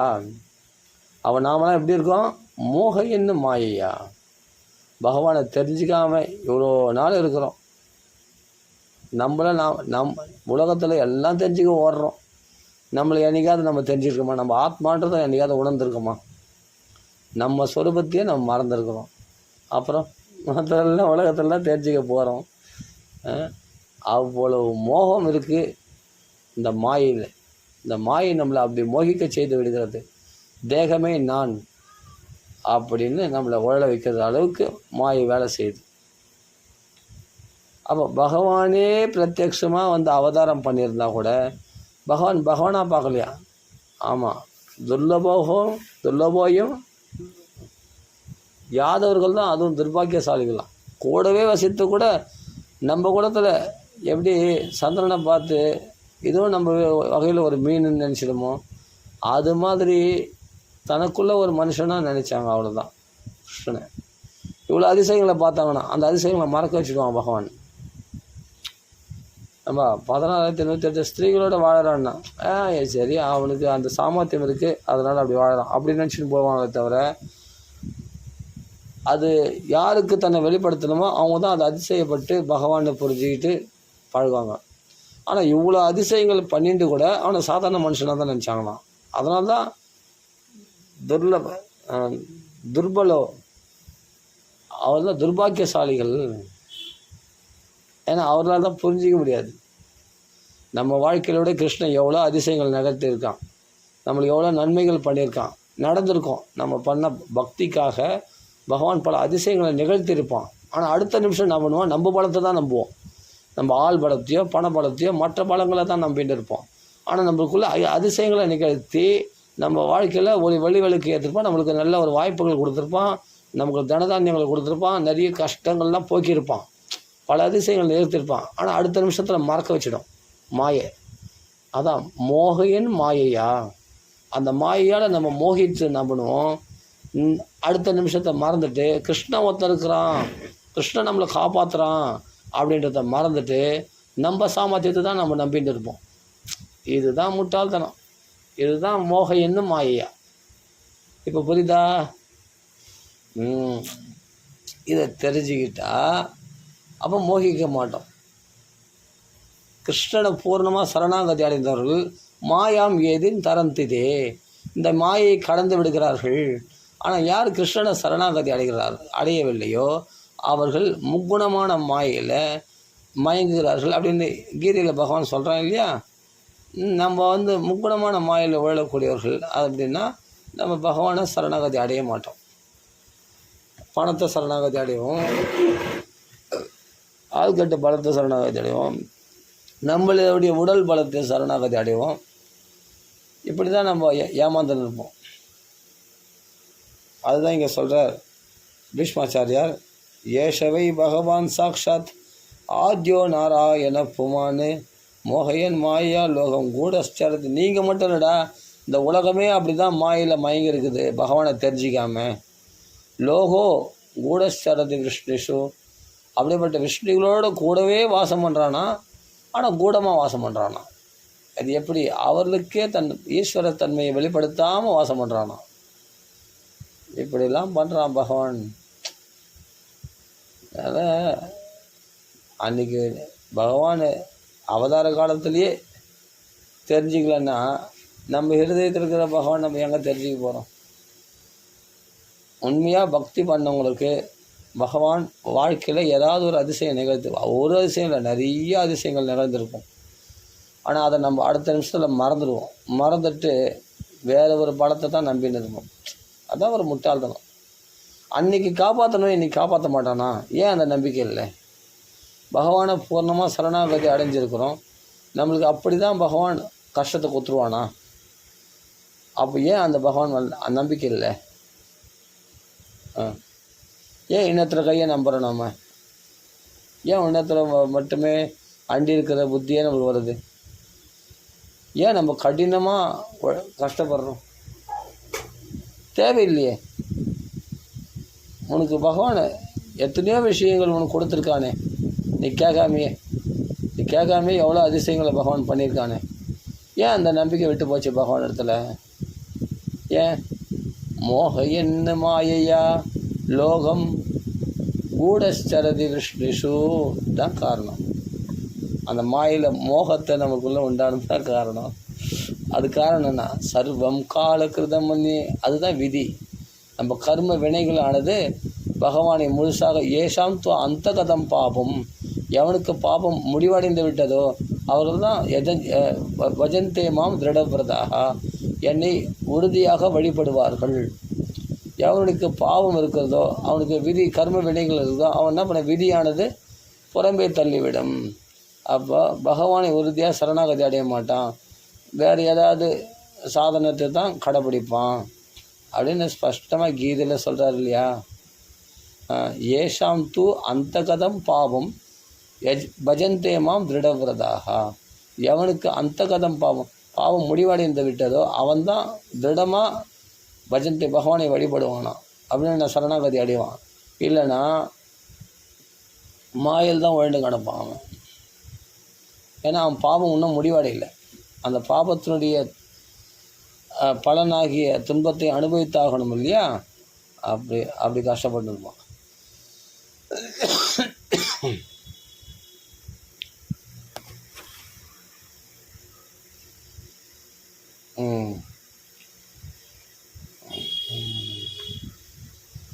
அதான் சொல்கிறார், அஸ்யானுபாவம் பகவான் வேத குஹ்யதமம் சிவம்.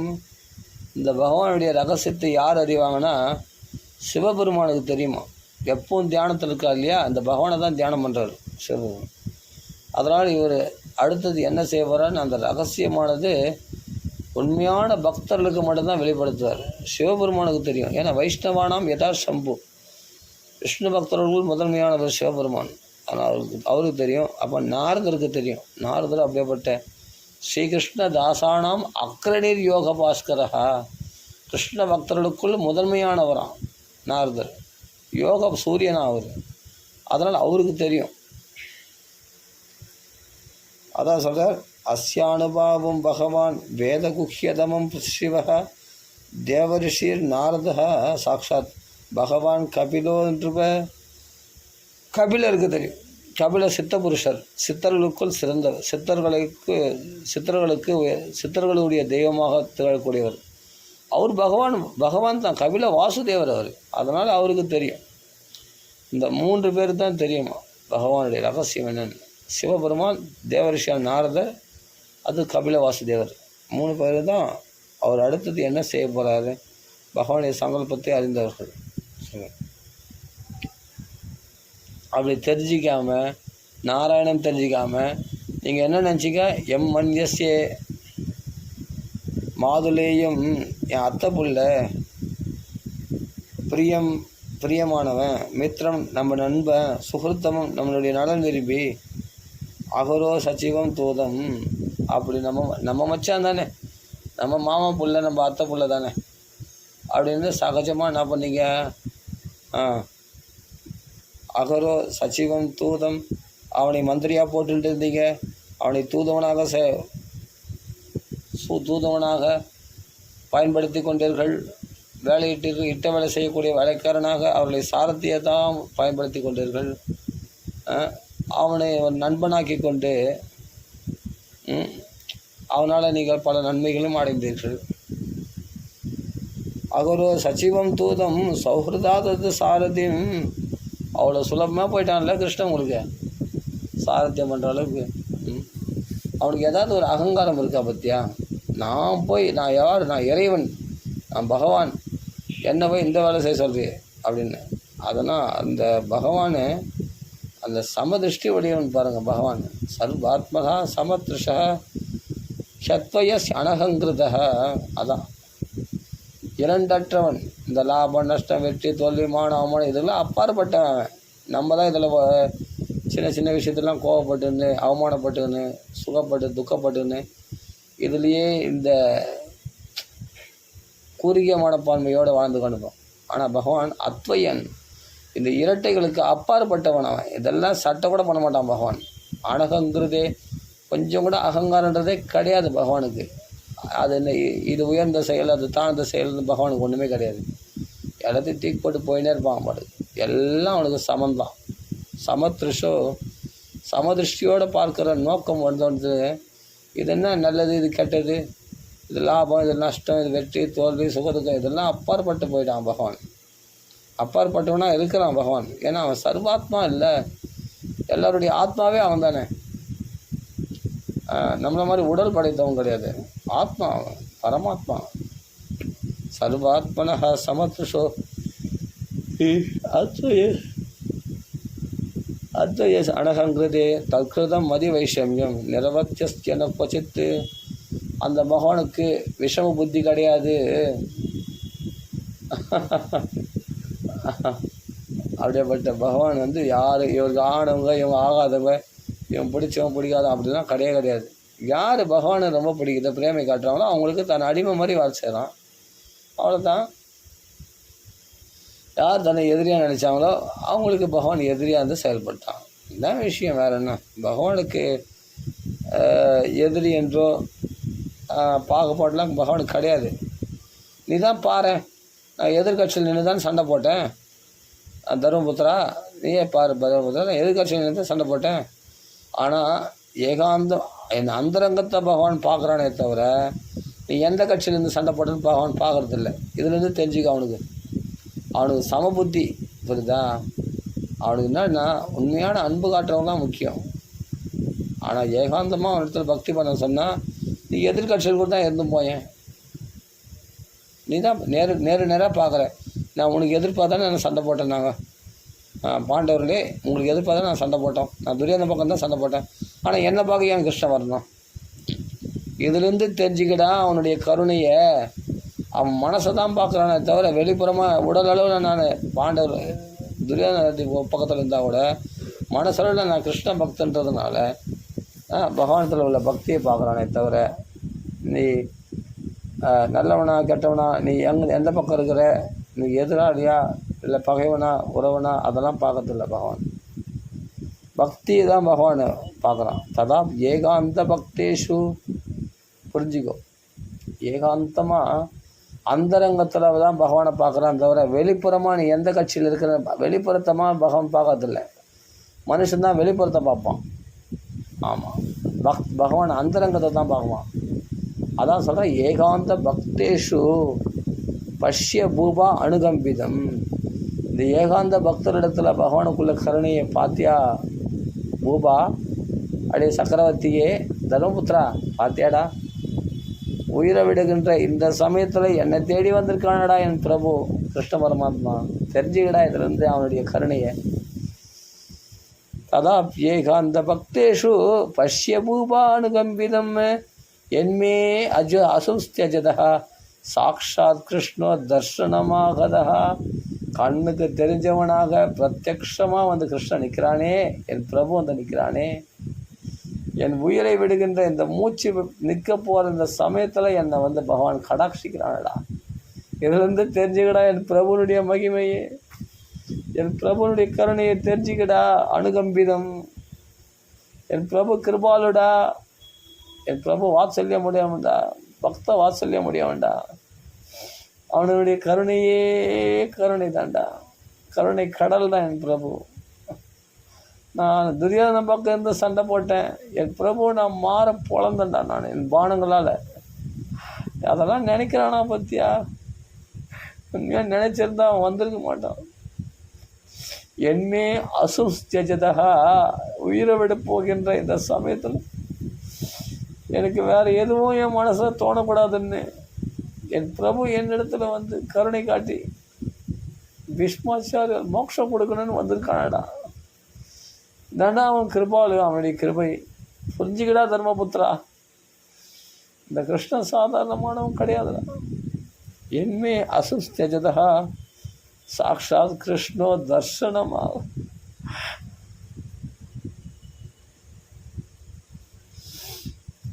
கிருஷ்ணனுடைய தரிசனம் எனக்கு கொடுத்து வந்திருக்காண்டா. சாக்ஷாத் கிருஷ்ணோ தர்ஷனமாகத, பகவான் வந்திருக்காண்டா தர்ஷனம் கொடுக்கறதுக்கு எனக்கு. ததாப்ஜேக அந்த பக்தேஷு பஷ்ய பூபானுகம்பிதம் என்மே அசுஸ்தெஜத சாக்ஷாத் கிருஷ்ணோ தர்ஷனம் ஆகத. தர்ஷனம் கொடுக்க வந்திருக்காண்டா எனக்கு. பக்தியாவேஷ்ய மனோ யஸ்மின் வாச்சா என் நாம கீர்த்தையன்னு. பக்தியோட உருகி எந்த பகவானை மனசில் நினைச்சிட்டா வாக்காள கிருஷ்ணா கோவிந்தா வாசுதேவா பக்தவத்சலா ஜனார்த்தனா ரிஷிகேஷா ஆதிகேசவா ஆதிமூலமே ஆதி நாராயணா விஸ்வேசா விஸ்வமூர்த்தி அப்படின்னு அவன் நாமங்களை பறக்க பாடிட்டா என் பிரபு வந்துடுவான்டாங்க. என் பிரபு வந்துடுவான். பக்தியா அவேஷ்ய மனோயஸ்மின்னு வாச்சா என் நாம கீர்த்தையன்னு. இந்த நாமங்களை கீர்த்தனை பண்ணிட்டோம்னா கோவிந்தா கோவிந்தா கோபாலா வாசுதேவா நாராயணா கோவிந்தா கோவிந்தா கோவிந்தா அப்படின்னு திருப்பதி எம்பெருமானை பார்த்து எல்லாம் கத்துறோம் இல்லையா? அச்சுதா அனந்தா கோவிந்தா அப்படின்னு அவன் நாமத்தை சொல்லிட்டான்னா அந்த இடத்துல பகவான் பிரத்யட்சமாயிடாம்பா. எந்த ஆபத்து நேரத்துலையும் பகவானை கூப்பிட்டா உடனே நம்ம உயிரை காப்பாற்றுவான். எல்லா கஷ்டங்களையும் நீக்கிடுவான் பிரபு. என் நாம கீர்த்தையன்னு அந்த நாம சங்கீர்த்தனம் பண்ணுங்க. அது ஒன்று தான் வழி கரையறதுக்கு. அது சொல்கிற பக்தியா வேஷ்ய மனோ யஸ்மின்னு வாச்சா என் நாம கீர்த்தையன்னு தெஜன் கலேவரம் யோகி முச்சதே காம கர்மபிஹி. மீண்டும் மீண்டும் இந்த பிறவி சூழலில் வேண்டுகிறதுமே. இந்த பிறவிக்கு காரணம் என்ன? கர்மா தானே. கர்மா மட்டும் எதுக்காக? ஒரு மனுஷன் எதுக்காக கடினமாக உழைக்கிறான்? ஆசை. காம கர்மபிஹி காம கர்மபிஹி. கர்மா எதுக்காகுதுன்னா காம ஆசைக்காகும். தன் ஆசைகளை நிறைவேற்றிக் கொள்வதற்காக தான் கடினமாக உழைக்கின்றான். ஆசை இல்லைன்னா நம்ம செயல்பட வேண்டிய அவசியம் இல்லையே. உலகத்தில் நீ உனக்கு எந்த கடமையும் கிடையாது. அப்போ எதுக்காக நான் கடமை செய்யணும்? ஆசை இருக்கே, பட்டுதல் இருக்கு இல்லையா? அப்போ அதுக்காக உழைச்சி தான் ஆகணும். ஆனால் எல்லாமே ஃபுல் ஸ்டாப் வச்சிடுறான் பகவான். ஆமாம், எது வரைக்கும்னா இந்த பிரயோஜனங்கள்லாம் கடினமாக உழைச்சி நீ சம்பாதிக்கிற ஆசைகளை விட அந்த பிரயோஜனத்தை விட உனக்கு உயர்ந்த பிரயோஜனமாகிய பகவானுடைய அந்த கருணையை பக்தியை ஒருத்தர் சுவைச்சிட்டான்னா எல்லாத்துக்கும் ஃபுல் ஸ்டாப். உனக்கு காமம் கிடையாது, ஆசைகள் கிடையாது, கர்மா கிடையாது, மறுபிறப்பு உனக்கு கிடையாது. ஆசைகளை நிறைவேற்றி கொள்வதற்காக கடினமாக செயல்படணும். அந்த செயல்பாடுக்கு மறுபடியும் ஆசைகள். ஆசை கர்மா, ஆசை கர்மா. ஆசையை நிறைவேற்றிக்கொள்ள கர்மா செய்யணும். கர்மா செய்யறதுக்கு ஆசை வளர்த்து. கர்மா செய்ய நிறைய கர்மாவில் பணம் கிடைக்குது. பணத்தை பார்த்தா இன்னும் ஆசை அதிகமாகுது. மேலே சம்பாதிக்கணும்னா அது மறுபடியும் கர்மா செய்யணும். அதுக்கு என்ன பண்ணணும்? அப்போ நிறைவேறின ஆசைகளை விட நிறைவேறாத ஆசைகள் தான் நிறைய இருக்குது. அந்த நிறைவேறின ஆசைகள் நிறைவேற்றி கொள்வதற்காக கடினமாக மறுபடியும் கஷ்டப்படணும். அப்படின்னா உனக்கு நிறைவேறினது போதலைன்னு தோன்ற வரைக்கும் உனக்கு பிறவி எத்தனை பிறவி எடுத்தாலும் உனக்கு போதலை தான். அப்போ பிறவிகள் உனக்கு பிறவியும் உனக்கு போதாது. அதனால் உனக்கு பிறவிகள் கொடுத்துனே இருப்பேன். ஆனால் எப்போ உனக்கு ஆசையும் கர்ம செயல்பாடுகளும் கர்ம வினைகளும் உன்னை விட்டு போய்விட்டதோ, பாவ புண்ணிய கர்ம வினைகளும் உனக்கு இல்லை, ஆசை இல்லைன்னாவே புண்ணிய பாவங்கள்லாம் இருக்காது. புண்ணிய பாவங்கள் இல்லைன்னா ஆசை இருக்காது. அப்போ கர்மாவும் காமந்தான் காரணம், பிறவிக்கு காரணம். இந்த ரெண்டுமே எடுத்துட்ட ஆசையும் இல்லை உனக்கு, கர்மாவும் இல்லை. அப்போ ஏன் பிறவி வரப்போகுது? பிறவியும் இல்லை உனக்கு. அவ்வளோதான். அதுதான் இவங்க சொல்கிறார். அதெல்லாம் பகவான் எடுத்துடுறானா, அதுலேருந்து விடுபட்டுறானா அந்த யோகியானவன். எந்த யோகிய? பக்தியா ஆவேசிய மனோ யஸ்மின்னு பக்தினால் மனசை பகவான் இடத்துல செலுத்தி வாச்சா என் நாம கீர்த்தையன்னு வாக்கால் பகவான் நாம கீர்த்தனை பண்ணுறவனுக்கு என்ன பண்ணுறான்னா தெஜன் கலேவரம் யோகி முச்சதே காம கர்மபிகி. அவன் என்ன பண்ணுறான்னா எல்லா கர்ம வினைகள்லேருந்து விடுபட்டுறானா, எல்லா ஆசைகள்லேருந்து விடுபட்டுறானா, அவன் முச்சேதி, அவன் மோட்சம் அடைந்துடுறானா, இந்த உடலை விட்டு அவன் மோட்சத்துக்கு போயிடுறானா. ஆமாம், தெஜன் கலேவரம் யோகி, அவன் யோகியாக ஆயிடுறானா. முச்சதே காமகர்மி, மறுபடியும் இந்த ஆசை கர்மவினையெல்லாம் செயல்படாத அளவுக்கு அவன் மோட்சத்தை அடைந்து விடுகிறான். எதனால்னா 2 விஷயம். பக்தி, பகவானிடத்தில் கதைகளை கேட்டு பக்தியை வளர்த்துக்கிறது, வாக்கால நாம சங்கீர்த்தனம் பண்ணுறது. இந்த 2 சாதனைகள் தான் மெயினாக சொல்லப்படுது. இது பீஷ்மாச்சாரியர் சொல்கிறார். அந்த பக்தியினால் மனசை ஆவேசிக்கணுமா பகவான் இடத்துல. ஆனால் இந்த 2 கைகள் உள்ள ரூபத்தில் வாணா கிருஷ்ணா, எனக்கு வைகுண்ட லோகத்தில் காட்சி கொடுத்தா தான் உன்னத்தில் பக்தி உண்டாகும். இல்லைனா எல்லோரும் மாதிரியும் சாதாரண மனுஷனாக உன்னை பார்த்துருவேன், ஆனால் நான் பார்க்க மாட்டேன். ஆதி நாராயணன் தெரிஞ்சு போச்சு. இருந்தாலும் அந்த ஆதி நாராயண ரூபத்திலேயே அப்படி காட்சி கூட அந்த சங்க சக்கர கதாதாரியா. சதேவோ தேவோ பகவான் பிரதீக்ஷதாம் கலே வரம் யாவதிதம் ஹினம் யகம் பிரசன்ன ஹாசாருண லோச்சன உல்லசன்னு முகாம்புஜோ தியான பதச்சதுர்புஜா. சதேவோ தேவோ பகவான் பிரதீக்ஷதாம், 33 தேவர்களுக்கு அதிபதியாகிய தேவாதி தேவன் என் பிரபு ராமச்சந்திரமூர்த்தி கிருஷ்ண பரமாத்மா. பகவான் வேறு இல்லையா, எல்லாம் பகவான் தானே. அந்த பகவான் பூர்ணமாக என்ன கடாட்சம் பண்ணணும். எனக்கு பார்க்கக்கூடிய சக்தி இல்லை கிருஷ்ணா, உன்னுடைய கடாட்சத்தினால தான் நான் ஜீவிச்சுட்டு இருக்கிறேன். சரி, அதனால் உன்னை நான் உயிரை வர்ற வரைக்கும், இந்த உடல் வர்ற வரைக்கும் பூர்ணமாக உன்னுடைய கடாட்சத்தை என் மேலே பாய்ச்சி அப்படின்றார். சதேவ தேவோ பகவான் பிரதீக்ஷதாம் கலே வரம் யாவதிதம் ஹினோம் யகம். எப்படி இருந்தா பிரசன்ன ஹாச அருளலோச்சன வந்த சன்னு, சிவந்த கண்களோடு கூடிய பிரசன்னமான புன்சிரிப்புடன் கூடிய அந்த முகநாவண்யத்த தாமரை போன்றவனுடைய முகத்தை எனக்கு காட்டி கொண்டிரு. பிரசன்ன ஹாச அருணலோச்சன உல்லசன்னு முக அம்புஜோ அப்படிப்பட்ட தாமரை முகத்தை எனக்கு காட்டியருள வேண்டும்.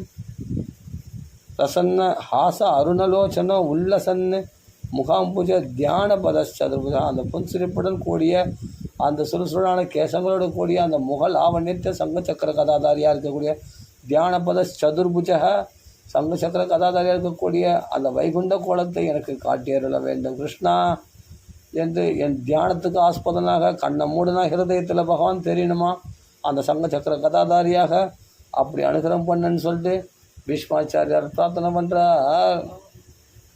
ஸ்ரீ ஹரே நமஹ, ஸ்ரீ ஹரே நம, ஸ்ரீ ஹரே நமஹ. இன்னைக்கு கொஞ்சம் அனுபவிக்கணும்னு தோணுச்சு பாகவதம், அதனால் கொஞ்சம் நேரம் அனுபவித்தோம். சரி, இதோட பூர்த்தி பண்ணிப்போம். ஏதோ பாகவதத்தில் கொஞ்சம் அப்படி ஒரு மூழ்கி ஒரு ஸ்நானம் பண்ணியாச்சு, கங்கா ஸ்நானம் மாதிரி பாகவத ஸ்நானம் பண்ணியாச்சு. நம்ம மனசு இருக்கிற ஏதாவது கொஞ்சம் கல்மஷம் இருந்தால் அது ராமாயண பாராயணத்திலே போயிடுச்சு. இவர் சுத்தமாக கழுவப்பட்டது. ரொம்ப அற்புதமாக இந்த பாகவதத்தில் கொஞ்சம் நினைஞ்சிட்டா கூட எவ்வளோ அருமையாக இருக்குது பாருங்கள். ஒவ்வொரு ஸ்லோகமும் அப்படியே மனசை உருக்கிடும். அது பக்தி வேணுங்க, பக்தியோட பாகவதம் படிக்க தேவாமிரதமாக இருக்கும். சரி, ராம ராம ராம ராம ராம ராம ராம ராம. மேலே மேலே இனிமேல்ட்ட பாகவதத்தை பற்றி நிறைய அனுபவிக்கலாம். அடிக்கடி நிறைய ராமாயணத்தையும் அனுபவிக்கணும். அதில் நிறைய ரொம்ப ரசமான விஷயங்கள்லாம் இருக்குது, பார்க்கலாம். சரி, ராம ராம ராம ராம ராம ராம ராம ராம.